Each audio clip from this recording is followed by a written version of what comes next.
ನಮಸ್ಕಾರ ನನ್ನೆಲ್ಲ ಆತ್ಮೀಯ ಸ್ನೇಹಿತರಿಗೆ ಮತ್ತೊಮ್ಮೆ ತಮ್ಮೆಲ್ಲರಿಗೂ ಪುರಾಣ ಪುಣ್ಯಕಥೆಗಳಿಗೆ ಸ್ವಾಗತ. ಶುಕ್ಲಾಂ ವರದನಂ ವಿಷ್ಣುಂ ಶಶಿವರ್ಣಂ ಚತುರ್ಭುಜಂ ಪ್ರಸನ್ನವದನಂ ಧ್ಯಾಯೇ ಸರ್ವವಿಘ್ನೋಪಶಾಂತಯೇ ಬೆನಕ ಬೆನಕ ಏಕದಂತ ಪಚ್ಚಕಲ್ಲು ಪಾಣಿಮೆಟ್ಲು ಉಪ್ಪುವ ವಿಘ್ನೇಶ್ವರನಿಗೆ 21 ನಮಸ್ಕಾರಗಳು. ಏಕದಂತಹ ಇದನ್ನು ಕರ್ತೃನ ತನ್ನೋ ತಂತಿ ಪ್ರಚೋದನ ವಾಂಗೇ ಸತ್ಮನೆ ಗೌರಿ ಪುತ್ರನ ಶಾಸ್ತ್ರ ಮಂಗಳಂ. ಒಂದೇ ದೃಷ್ಟಿ ಗಣೇಶಂ ತಂದೃಷ್ಟಿ ದೋಷ ವಿನಾಶಕಂ ನಮೋ ನಮೋ ವಿನಾಯಕಂ. ನಾರಾಯಣಂ ನಮಸ್ಕೃತ್ಯಂ ನರಂಚೇವ ನರೋತ್ತಮಂ ದೇವಿ ಸರಸ್ವತಿ ವ್ಯಾಸೋ ಚೈವ ತಥೋ ಮುದ್ರೇ. ಶ್ರೀ ಗುರುಭ್ಯೋ ನಮಃ. ಶ್ರೀ ಮಾತ್ರೇ ನಮಃ. ಸ್ನೇಹಿತರೆ, ಮತ್ತೊಂದು ಆಶ್ಚರ್ಯಕರವಾದ ದೇವಿ ಭಗವದಿಂದ ಈ ಕಥೆಯನ್ನು ತೆಗೆದುಕೊಳ್ತಾ ಇದ್ದೀನಿ. ತಾಯಿ ಶ್ರೀಶೈಲ ಭ್ರಮರಾಂಬಿಕೆ ಅನ್ನೋ ಹೆಸರು ಹೇಗೆ ಬಂತು, ಮತ್ತೆ ಆ ದೇವಿ ಆ ರೂಪ ತಳಲು ಕಾರಣವಾದ್ರು ಏನು, ಮತ್ತೆ ಈ ರೂಪ ತಳಲಕ್ಕೂ ಒಂದು ಇಂದಿನ ರಹಸ್ಯ ಇದೆ. ಆ ರಹಸ್ಯ ಏನು ಇವೆಲ್ಲ ತಿಳ್ಕೊಬೇಕಾ? ಈ ನನ್ನ ಕಥೆನ ಎಲ್ಲೂ ಸ್ಕಿಪ್ ಮಾಡದಂಗೆ ಕೊನೆಯವರೆಗೂ ನೋಡಿದ್ರೆ ಆ ದೇವಿ ಯಾರು ಅಂತ ನಿಮ್ಗೆ ಗೊತ್ತಾಗುತ್ತೆ. ಪೂರ್ವದಲ್ಲಿ ಅರುಣಾಸುರನೊಬ್ಬ ರಾಕ್ಷಸ ಇದ್ದ. ಈ ರಾಕ್ಷಸ ಮಹಿಷಾಸುರ, ಶುಂಭಾನಿಶುಂಭ, ಬಂಡಾಸುರ ಅನ್ನೋ ರಾಕ್ಷಸರ ಆದ್ಮೇಲೆ ಬಂದವನು. ಇವನು ಎಂಥ ಬುದ್ಧಿವಂತ ಅಂದ್ರೆ, ಇವನು ಮನಸ್ಸಲ್ಲಿ ಅನ್ಕೊಂಡಂತೆ ನನ್ನ ಯಾವುದೇ ವರ ತಗೊಂಡು ನನ್ನ ದೇವತೆಗಳು ಸಂಹಾರ ಮಾಡ್ತಾರೆ. ಈ ಸತಿ ಕೇಳುವಂತ ವರದಲ್ಲಿ ದೇವತೆಗಳನ್ನ ಜಯಿಸ್ಬೇಕು, ಪುರುಷ ಸ್ತ್ರೀ ಪಶು ಪಕ್ಷಿ ಕ್ರಿಮಿ ಕೀಟ ಅಸ್ತ್ರಗಳು ಯಾವುದರಿಂದ ನನಗೆ ಸಾವು ಬರಬಾರದು ಅಂತ ವರ ಪಡಿಬೇಕು ಅಂತ ಹೇಳಿ ಶುಕ್ರಾಚಾರ್ಯ ಬಳಿ ಹೋದ್ನಂತೆ. ಶುಕ್ರಾಚಾರ್ಯ ಹೇಳಿದ್ರಂತೆ, ನೀನೇನೇ ಪಡೆದ್ರು ಅದರಿಂದ ನಿನ್ನ ಸಂಹಾರ ಮಾಡ್ತಾರೆ. ನಾನು ನಿನಗೆ ಅದ್ಭುತವಾದ ಮಂತ್ರ ಹೇಳ್ಕೊಡ್ತೀನಿ. ತಾಯಿ ಗಾಯತ್ರಿ ದೇವಿ ಮಂತ್ರನ ಅತ್ಯಂತ ಶ್ರದ್ಧಾ ಭಕ್ತಿಯಿಂದ ನೀನು ಪಠಿಸಿ ಆ ದೇವಿನ ನೀನು ಒಲಿಸ್ಕೊಂಡಿದ್ದೆ, ಅದರಲ್ಲಿ ಸಕಲ ಜೀವಕೋಟಿ ರಾಶಿಗಳು ಅನೇಕ ಮಂತ್ರಗಳು ಸಹ ಗಾಯತ್ರಿ ಮಂತ್ರದ ಮೂಲಕನೇ ಬರೋದ್ರಿಂದ ಆ ಗಾಯತ್ರಿ ದೇವಿನ ನೀನು ವಶಪಡಿಸ್ಕೊಳ್ಳೋದಾಗಿದ್ರೆ ಬ್ರಹ್ಮನ ಕುರಿತು ತಪಸ್ ಮಾಡು, ಜೊತೆಗೆ ಗಾಯತ್ರಿ ದೇವಿಯ ಈ ಅದ್ಭುತ ವರಾನು ಪಡಿ ಅಂತ ಹೇಳಿ ಶುಕ್ರಾಚಾರ್ಯರು ಇವನಿಗೆ ಆದೇಶ ಮಾಡಿ ಕಳಿಸ್ಕೊಟ್ರು. ಈ ಅರುಣಾಸುರ ಏನ್ ಮಾಡ್ದ, ಹಿಮಾಲಯದ ತಪ್ಪಲಲ್ಲಿ ಬಂದು ಆ ಕೊರೆಯುವ ಚಳಿಯಲ್ಲಿ ಸರಿ ಸುಮಾರು 10,000 ವರ್ಷಗಳ ಕಾಲ ಬರೀ ಎಲೆ ತಿಳ್ಕೊಂಡು ಸ್ವಲ್ಪ ದಿನ ಏನು ಇದಕ್ಕೆ ಬರೀ ಗಾಳಿಯಲ್ಲಿ ಘೋರ ತಪಸ್ಸನ್ನ ಆಚರಿಸಿ ಬ್ರಹ್ಮನ್ನ ಒಲಿಸ್ಕೊಂಡ. ಆ ಬ್ರಹ್ಮದೇವರು ಬಂದ ಕೇಳಿದಾಗ ವರ ಕೇಳದ್ನಂತೆ, ಸ್ವಾಮಿ ನನಗೆ ನೀನಂತೂ ಸಾಯ್ದಿರೋ ವರ ಅಂತ ಕೊಡಕ್ಕಾಗಲ್ಲ, ಆದ್ರೆ ನಾನು ಕೇಳೋಂಥ ವರ ಕೊಡ್ತೀಯಾ? ಖಂಡಿತ ಕೇಳ್ಕೊಡ್ತೀನಿ ಅಂದಾಗ ಅವ ಕೇಳದ್ನಂತೆ, ನನಗೆ ದೇವತೆಗಳಾಗಲಿ ರಾಕ್ಷಸರಿಂದ ಆಗಲಿ ಪುರುಷ ಸ್ತ್ರೀಯಿಂದ ಆಗಲಾಗಲಿ ಯಾವುದೇ ಮುಗ ಪಕ್ಷಿ ಕ್ರಿಮಿಗಳಿಗೆ ನನಗೆ ಸಾವು ಬರಬಾರ್ದು. 2 ಕಾಲಿನ ಪ್ರಾಣಿ ಆಗಿರ್ಲಿ 4 ಕಾಲಿನ ಪ್ರಾಣಿ ಆಗಿರ್ಲಿ ಅದರಿಂದ ನನಗೆ ಸಾವು ಬರಬಾರದು ಅಂತ ಕೇಳ್ಕೊಂಡಂತೆ. ಜೊತೆಗೆ ತಾಯಿ ಗಾಯತ್ರಿ ದೇವಿ ಮಂತ್ರವನ್ನು ಕೇಳ್ಕೊಂಡಂತೆ. ಈ ಗಾಯತ್ರಿ ದೇವಿ ಮಂತ್ರನ ಕೊಟ್ಮೇಲೆ ಈ ರಾಕ್ಷಸ ಅತ್ಯಂತ ಸಂತೃಪ್ತಿಯಾಗಿ ಅಲ್ಲಿಂದ ಹೊರಟು ಬಂದು ದೇವತೆಗಳ ಮೇಲೆ ದಾಳಿ ಮಾಡಿದಂತೆ. ಆ ದೇವತೆಗಳ ಮೇಲೆ ದಾಳಿ ಮಾಡಿದಾಗ ದೇವತೆಗಳು ಕಕಾಬಿಕಿ ಆಗ್ಬಿಟ್ರಂತೆ.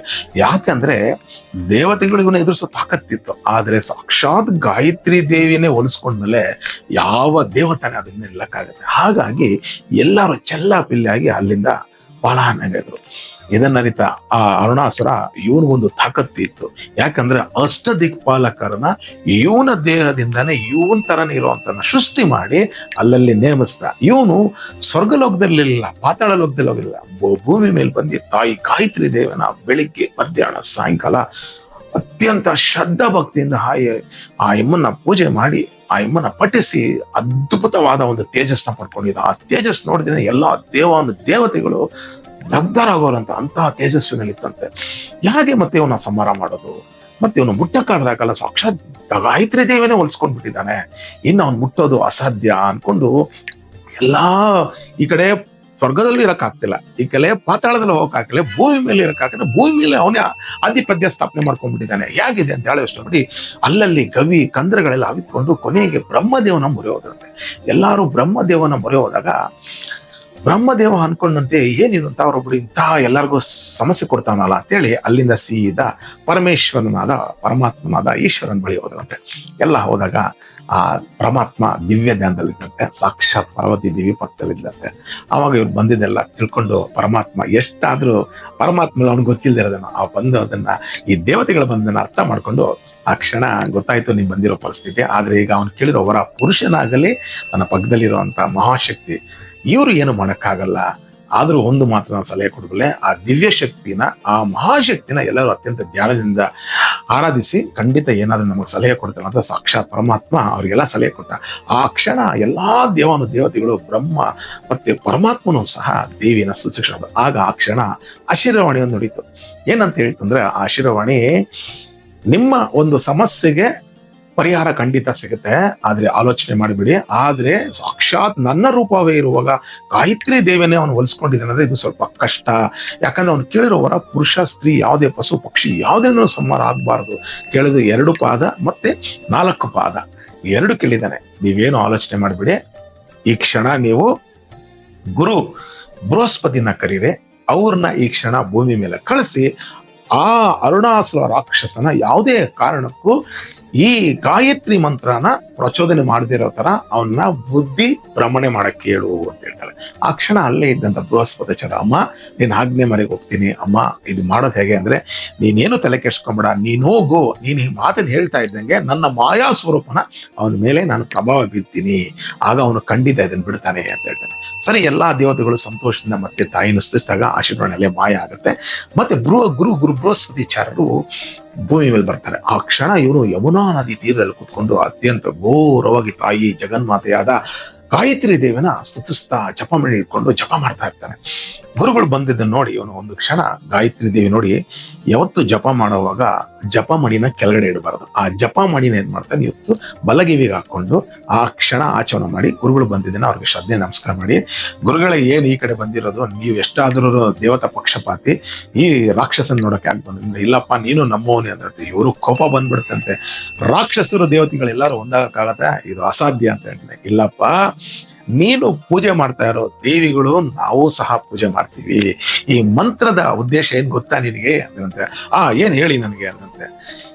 ಓಂ ಭೂರ್ಭುವಸ್ವ ತಸ್ಮಿತರುರೇಣು ಭರ್ಗೋ ದೇವಸ್ಯ ಧೀಮಹಿ ಧಿಯೋ ಯೋ ನಃ ಪ್ರಚೋದಯಾತ್. ಭರ್ಗೋ ದೇವಸ್ಯ ಯಾರು ಗೊತ್ತಾ ನಿನಗೆ, ಸಾಕ್ಷಾತ್ ಈಶ್ವರ ನೀನು ಪೂಜೆ ಮಾಡ್ತಿದ್ದೆ ಅಂತ. ಆ ಕ್ಷಣ ಇವನು ಒಂದು ಸಲಿ ಗಿರ್ರಂತಿದೆ. ಅಷ್ಟೊತ್ತಿಗೆ ತಾಯಿ ಜಗನ್ಮಾತೆ ಮೇಲ್ಗಡೆಯಿಂದ ಇವನ ತಲೆಯಲ್ಲಿ ಬಂದು ಆ ಮಾಯೆಯನ್ನ ಕುಂಡಿಸ್ತಂತೆ.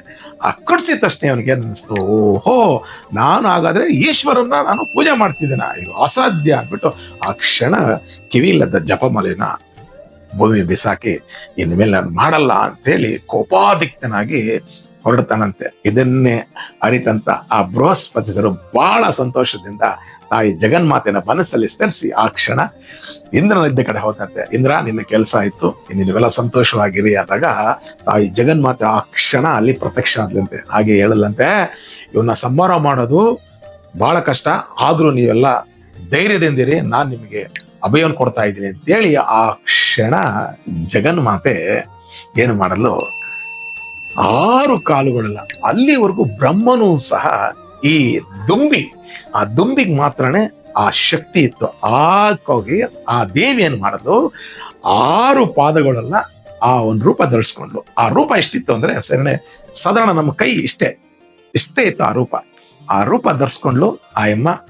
ಯಾಕಂದ್ರೆ ಈ ಅರುಣಾಸುರ ಅಷ್ಟೊತ್ತಿಗೆ ತಾಯಿ ಜಗನ್ಮಾತೆಯನ್ನು ಬಿಟ್ಬಿಟ್ನಲ್ಲ, ಆ ತಾಯಿ ಯಾವಾಗ ಅವನ ಬಿಟ್ಟಿ ದೇಹದಿಂದ ಬಂದು, ಯಾಕಂದ್ರೆ ಅವನು ತ್ಯಾಸ್ಕಾರ ಮಾಡದ, ಮಣಿನ ಕರಡೆ ಬಿಟ್ಟ ಮೇಲೆ ಆ ಎಮ್ಮನ್ನ ತ್ಯಾಸ್ಕಾರ ಮಾಡಿದ ಕಾರಣ ಆ ಎಮ್ಮ ಅಲ್ಲಿಂದ ಅವನಿಂದ ಬಿಟ್ಟೋಗಿದೆ. ಇವನಿಗೆ ಆ ಒಂದು ಬ್ರಹ್ಮ ತೇಜಸ್ ಏನಾಯ್ತು, ಆ ಕ್ಷಣ ನಶಿಸಿ ಹೊರಟೋಯ್ತು. ಆ ತೇಜಸ್ಸು ಇಲ್ಲದ್ಮೇಲೆ ಇವನಿಗೆ ಶಕ್ತಿ ಎಲ್ಲಿಂದ ಬರುತ್ತೆ. ಆಗ ತಾಯಿ ಜಗನ್ಮಾತೆ ಏನು ಮಾಡಲು, ಆ ರೂಪ ಧರಿಸ್ಕೊಂಡು ಎಲ್ಲಾ ದೇವತೆಗಳಿಗೂ ಆಶೀರ್ವಾದ ಮಾಡಲು. ಆ ಕ್ಷಣ ಏನು ಮಾಡಲು, ಈ ದೇವಿ ಎಲ್ಲರಿಗೂ ಅಭಯ ಕೊಟ್ಟು ಅಲ್ಲಿಂದ ಹೊರಟು. ಇದರಲ್ಲಿ ನಿಮ್ಗೆ ಇನ್ನೊಂದು ವಿಚಾರ ಹೇಳ್ತೀನಿ ಕೇಳಿ.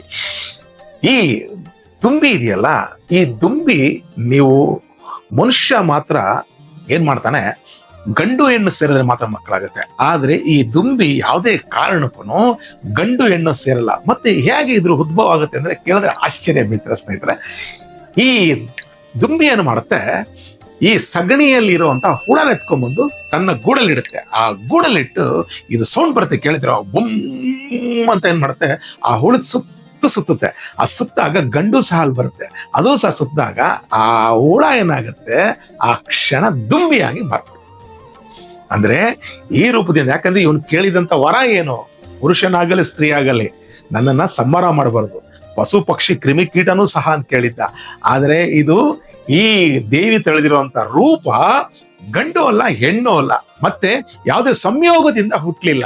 ಅರ್ಥ ಮಾಡ್ಕೊಳ್ಳಿ. ಹಾಗಾಗಿ ಈ ದೇವಿ ಈ ಜನ್ಮನೆತ್ತಿ ಆ ರಾಕ್ಷಸನ ಸಂಹಾರ ಮಾಡಕ್ ಹೋದ್ಲು. ಅಂದಿನಿಂದ ಈಗಲೂ ಸಹ ದುಂಬಿಗಳು ಒಂದಕ್ಕೊಂದು ಪರಾಗಸ್ಪರ್ಶ ಮಾಡೋದಿಲ್ಲ. ಬರೀ ನಾನು ಹೇಳಿದ್ನಲ್ಲ, ಸಗಣಿಲಿರೋ ಹುಳ ತಂದು ಅದರಿಂದ ಕ್ರಿಯೇಟ್ ಮಾಡಿ ಅದರಿಂದ ಸಂತಾನೋತ್ಪತ್ತಿ ಮಾಡುತ್ತೆ. ಆ ದೇವಿ ಆ ಹೊರಟು ಆ ಅರುಣಾಸುರನ ಎಲ್ಲಿದ್ದಂದ್ರೆ ನೀವೆಲ್ಲ ಆಶ್ಚರ್ಯ ಬೀಳ್ತಾರೆ. ಇವತ್ತೇನು ನಾವು ಮೈಸೂರು ಅಂತೀರಲ್ಲ, ಆ ಮೈಸೂರು ಮಹಿಷಾಸುರ ಆಗಿತ್ತು ಒಂದಾನೊಂದು ಕಾಲದಲ್ಲಿ. ಆ ಮಹಿಷಾಸುರ ಇವನ್ ಆಳ್ವಿಕೆಯಲ್ಲಿ ವಿಶ್ವಂಬರ ನಿಲಯ ಆಗಿತ್ತು. ಆ ದೇವಿ ಅಲ್ಲೋಗಿ ಅವನ ಜೊತೆ ಘೋರ ಯುದ್ಧ ಮಾಡಿದ್ಲು. ಆ ಯುದ್ಧ ಹೆಂಗೆ ಅಂದ್ರೆ ಒಂದು ಮಾತಿಲ್ಲ, ಕಥೆ ಇಲ್ಲ, ಸಾವಿರಾರು ಕೋಟ್ಯಾಂತರ ದುಂಬಿಗಳು ಹೋಗಿ ಅವನ ಸುತ್ತಲೂ ಬುಯ್ ಅಂತ ತಿರ್ಗಾಕಾಗ ಅವ್ನು ಕೇಳಿದ ವರ ಅದೇ, ಯಾವಾಗ ನನ್ನ ತಿರುಗುತ್ತೋ, ಯಾವಾಗ ಆ 6 ಕಾಲು ಪಕ್ಷಿ, 6 ಕಾಲಿನ ಆ ಪ್ರಾಣಿ ಬಂದು ನನ್ನನ್ನ ಸುತ್ತುತ್ತೋ ನನ್ನ ಕಿವಿ ಮೂಗಿಂದ ರಕ್ತ ಬರಕ್ ಸ್ಟಾರ್ಟ್ ಆಗತ್ತೆ. ಆವಾಗ ಆ ರಾಕ್ಷಸ ಏನಾದ ಅಲ್ಲೇನೆ ಕಿವಿಯಿಂದ, ಕಣ್ಣಿಂದ, ಮೂಗಿಂದ ರಕ್ತ ಬರಕ್ ಸ್ಟಾರ್ಟ್ ಆಗಿ ಆ ಕ್ಷಣ ತಾಯಿ ಜಗನ್ಮಾತೆ ಅಲ್ಲಿ ಆ ಒಂದು ಅದ್ಭುತ ರೂಪದಿಂದ ಆ ರಾಕ್ಷಸನ ಕತ್ನ ಹಿಡಿದು ಸೀಳಿ ಸಂಹಾರ ಮಾಡ್ಬಿಟ್ಲು. ಆ ಕ್ಷಣ ಆ ರಾಕ್ಷಸ ಅರುಣಾಸುರನು ಅಲ್ಲಿ ಸತ್ಮೇಲೆ ನೋಡಿ, ಈ ಪ್ರತಿಯೊಬ್ಬ ರಾಕ್ಷಸರು ಸತ್ಮೇಲೆ ನಾವು ಅನ್ಕೊಳ್ತೀವಿ ಅವರು ಮತ್ತೆ ಹುಟ್ಟಿ ಬರ್ತಾರೆ ಅಂತ. ಇಲ್ಲ ಸ್ನೇಹಿತರೆ, ಪ್ರತಿ ಒಂದು ಸಂಹಾರದಲ್ಲೂ ಅವರು ತಾಯಿ ಜಗನ್ಮಾತೆಯಲ್ಲಿ ಐಕ್ಯರಾಗ್ಬಿಡ್ತಾರೆ. ಅವರೆಲ್ಲ ಮಣಿದ್ವೀಪದಲ್ಲಿ ತಾಯಿಯ ಅನುಚರರಾಗಿರ್ತಾರೆ. ಇವನು ಸಹ ತಾಯಿ ಜಗನ್ಮಾತೆಯಲ್ಲಿ ಐಕ್ಯ ಆಗಿ ಇವನು ಸಹ ತಾಯಿ ಜಗನ್ಮಾತೆಯಲ್ಲಿ ಐಕ್ಯಗೆ ಮಣಿದ್ವೀಪದಲ್ಲಿ ಹೋಗಿ ಸೇರ್ಕೊಂಡ. ಅಲ್ಲಿಂದ ಹೊರಟಂತ ಮಹಾಶಕ್ತಿ ಇವತ್ತೇನು ನಾವು ಶ್ರೀಶೈಲ ಭ್ರಮರಾಂಬಿಕಾ ಅಂತೀವಲ್ಲ, ಶ್ರೀಶೈಲದಲ್ಲಿ ಪರಮಾತ್ಮನಾದ ಮಲ್ಲಿಕಾರ್ಜುನ ದೇವಸ್ಥಾನಕ್ಕಿನ ಎತ್ತರ ಭಾಗದಲ್ಲಿ ಕುತ್ಕೊಂಡ್ಲು. ಎಲ್ಲಾ ದೇವತೆಗಳು ಕೇಳಿದ್ರು, ಅಮ್ಮ ಕಲಿಯುಗ ಅಂತ್ಯದವರೆಗೂ ನೀನು ಅಲ್ಲಿ ನೆಲೆಸು, ಅದು ಶಕ್ತಿಪೀಠವಾಗಲಿ, ಎಲ್ಲಾ ಜನರು ಬಂದು ನಿನ್ನ ದರ್ಶನ ಮಾಡಿ ಅವರ ಕೋರಿಕೆಗಳು ನೆರವೇರಿಸುವಂತ ಎಲ್ಲಾ ದೇವತೆಗಳು ಕೇಳಿದ್ಮೇಲೆ ತಾಯಿ ಬರೀ ಅಂಗೈಯಷ್ಟೇ ಇರೋದು ಸ್ನೇಹಿತರೆ, ಇಷ್ಟೇ ಅಂಗೈಯಷ್ಟೇ ಮಾತ್ರ ದೇವಿಯಲ್ಲಿ ಪ್ರತಿಷ್ಠಾಪನೆ ಆಗಿ ಬರುವಂತ ಭಕ್ತರಿಗೆ ಬೇಡಿದ್ದೆಲ್ಲ ಕೊಡ್ತಾ ಆರಾಮಾಗಿ ಅಲ್ಲೇ ಕುತ್ಕೊಂಡಿದ್ದಾಳೆ. ಅದ್ರ ಕೆಳಗಡೆ ಒಂದಷ್ಟು ಡಿಸ್ಟೆನ್ಸ್ ಅಲ್ಲೇ ಸಾಕ್ಷಾತ್ ಜಗನ್ನಾಥನಾದ ಪರಮೇಶ್ವರನು ಅಲ್ಲಿ ಜ್ಯೋತಿರ್ಲಿಂಗವಾಗಿ ಅಲ್ಲಿ ಕೂಡ ಅಲ್ಲೇ ಇದ್ದಾರೆ. ಇದು ಸಹ ಒಂದು ಅದ್ಭುತ ಜ್ಯೋತಿರ್ಲಿಂಗ ಮತ್ತೆ ಶಕ್ತಿಪೀಠ ಇರೋ ಜಾಗ. ನಿಮ್ಮ ಅನಿಸಿಕೆ, ಕೋರಿಕೆ ಏನಾದ್ರೂ ಇದ್ರೆ, ನಿಮ್ಮ ಬೇಡಿದ್ದನ್ನು ಕೇಳಿದ್ರೆ ಖಂಡಿತ ಕೊಡ್ತಾರೆ ಆ ದೇವ ಮತ್ತೆ ದೇವತೆ. ಇವರಿಬ್ಬರಿಗೂ ನೀವು ಶ್ರದ್ಧಾ ಭಕ್ತಿಯಿಂದ ಹೋಗಿ ನಮಿಸಿದಲ್ಲಿ. ಮತ್ತೆ ಇನ್ನೊಂದು ರಹಸ್ಯ ಹೇಳ್ತೀನಿ ಕೇಳಿ. ಯಾರು ಶ್ರೀಶೈಲ ಮಲ್ಲಿಕಾರ್ಜುನನ ದರ್ಶನ ಮಾಡ್ತಾರೋ ಅವ್ರಿಗೆ ಮುಂದಿನ ಯಾವುದೋ ಒಂದು ಜನದಲ್ಲಿ ಖಂಡಿತ ನೀವು ಕಾಶಿಲಿ ಹುಟ್ಟಿ ಅಲ್ಲೇ ಮರಣ ಹೊಂದಿ ಮುಕ್ತಿ ಹೊಂದ್ತೀರಾ ಅಂತ ಇದು ಸಾಕ್ಷಾತ್ ಅಗಸ್ತ್ಯರು ಲೋಪಾಮುದ್ರ ದೇವಿಗೆ ಹೇಳಿದ್ದು. ಹಾಗಾಗಿ ಆ ಜಗನ್ಮಾತೆ ಅಲ್ಲಿ ನೆಲೆಸು, ಎಲ್ಲಾರ್ಗೂ ಸುಖ ಸಮೃದ್ಧಿ ಕೊಡ್ತಾ ಅಲ್ಲೇ ತಾಯಿ ಜಗನ್ಮಾತೆ ಆಯ್ಕೆ ಆದ್ಲು. ಸ್ನೇಹಿತರೆ, ಈ ಗಾಯತ್ರಿ ಮಂತ್ರ ಇದೆ ನೋಡಿ, ಎಷ್ಟು ತಾಕತ್ ಅಂದ್ರೆ ಮನುಷ್ಯನ ಒಂದು ಕಳೆಯನ್ನ ಬ್ರಹ್ಮ ತೇಜಸ್ ಹೆಚ್ಚಿಸುತ್ತೆ.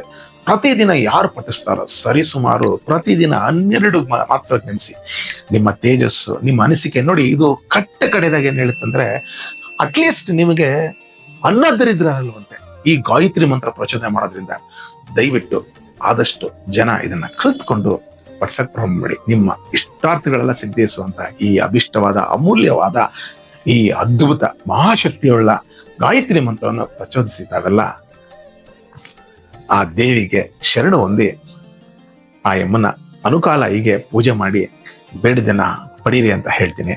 ಈ ಕಥೆ ನಿಮ್ಗೆ ಇಷ್ಟ ಆದ್ರೆ ದಯವಿಟ್ಟು 4 ಜನಕ್ಕೆ ಶೇರ್ ಮಾಡಿ.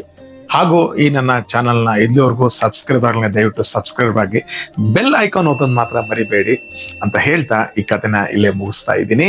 ಸ್ವಸ್ತಿ ಪ್ರಜಾಪಾಲೆ ಅಂತ ಜ್ಞಾನೇನ ಮಾರ್ಗೇಣ ಮೈ ಮಹಿಷ ಗೋಬ್ರಾಹ್ಮಣ ಶುಭಮಸ್ತು ಲೋಕ ಸಮಸ್ತ ಸುಖಿನೋ ಭವಂತು ಸನ್ಮಂಗಳಾನಿ ಭವತು ಅಂತ ಹೇಳ್ತಾ ಈ ಕಥೆನೆಲ್ಲ ಮುಗಿಸ್ತಾ ಇದ್ದೀನಿ ಸ್ನೇಹಿತರೆ. ಮತ್ತೊಂದು ಕತೆಗೆ ನಿಮ್ಮನ್ನ ಮುಂದಿನ ವಾರ ಬಂದು ಕಾಣ್ತೀನಿ. ನಿಮ್ಮ ಅನಿಸಿಕೆ, ಅಭಿಪ್ರಾಯ ಏನಾದ್ರೆ ದಯವಿಟ್ಟು ಕಾಮೆಂಟ್ ಬಾಕ್ಸ್ ಮೂಲಕ ತಿಳಿಸಿ ಅಂತ ಹೇಳ್ತಾ ತಮ್ಮೆಲ್ಲರಿಗೂ ಧನ್ಯವಾದ.